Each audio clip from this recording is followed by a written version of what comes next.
I pun tak sedar aku pergi sebab kita selalu daripada dia zaman sekolah kita dah macam anggap dia sebagai adik kita sendiri. Ada benda yang you boleh kata, ada benda yang you boleh cakap, ada benda yang you tak boleh cakap. Sebagai pramugari saya memandang tinggi Fasha Sanda. Ekonomi kelas. F8 Bus. Rasanya tak ada explanation sebab seperti yang you all tahu, Fasha selalu cakap yang Fasha banyak kekurangan, banyak kelemahan yang perlu diperbaiki. Kan seperti mana yang saya selalu cakap dekat media atau kawan-kawan. Jadi mungkin itu salah satu kelemahan yang Fasha ada. Kan? So benda yang perlu diperbaiki lagi mungkin sebab terlalu selesa sebab Fasha mengenali adik ipar ni semenjak dia di bangku sekolah lagi. Daripada berbelas tahun. Jadi kita dah rapat. So bila macam peluk Elisha tu, peluk dia walaupun berlapik tapi tetap silap kan. Tapi itulah, terima kasih kepada mereka yang menegur. Fasha appreciate. Situasi tu macam mana jadi tu sebenarnya? Dia secara spontan ke ataupun Tak tahu, spontaneous.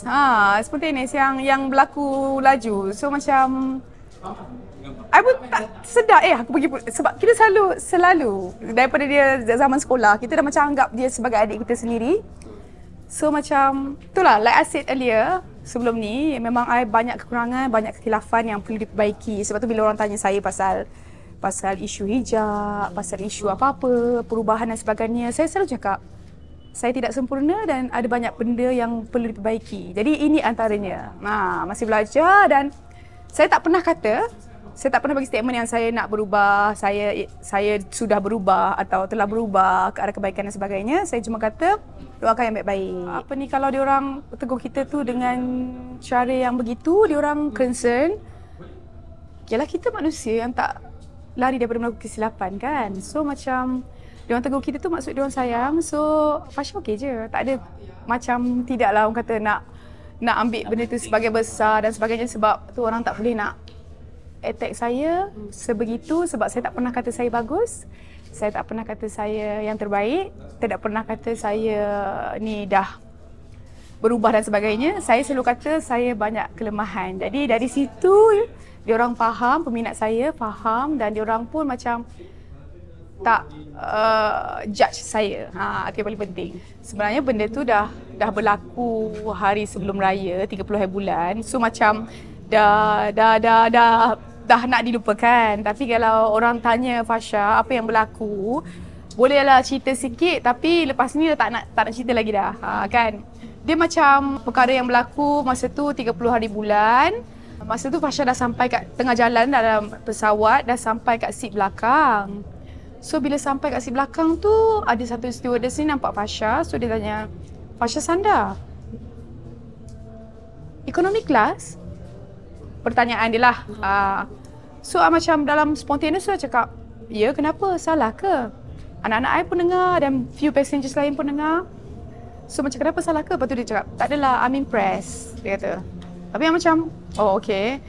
Tapi sepanjang Fasha hidup, dah 40 tahun ni, tidak pernah lagi melalui situasi macam tu. Sebab memang saya naik ekonomi kelas je all the time. Kalau dengan anak-anak. Sebab ramai. Kita orang dengan sekali dengan helper pun dah, helper lah, staff lah, dah berapa orang.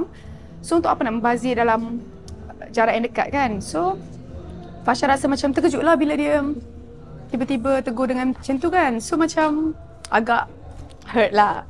So Fasha pun ambil video dia daripada jauh. So Fasha nak buat komplain supaya airline tu dapat improve lagi dia orang punya servis. Tiba-tiba ada satu lagi pramugari datang, are you recording one of my crew? Dia tanya Fasha. So Fasha katalah ya. Sebab sekian lah cerita kat dia. Lepas tu that girl yang stewardess tadi tu datang dan say sorry. Lepas tu bagi pizza dekat anak-anak Fasha semua. Lepas tu dia cakap sorry, dia terlepas cakap, dia kata. Dia dah say sorry, so Fasha pun macam okey lah. Tapi Fasha macam nak meluahkan apa yang Fasha rasa terhadap airline tersebut dan airline tersebut pun dah minta maaf. So bukanlah kita nak mengaibkan, tapi kita nak memberi pengajaran kepada pramugari lain juga untuk tidak salah buat, salah kata.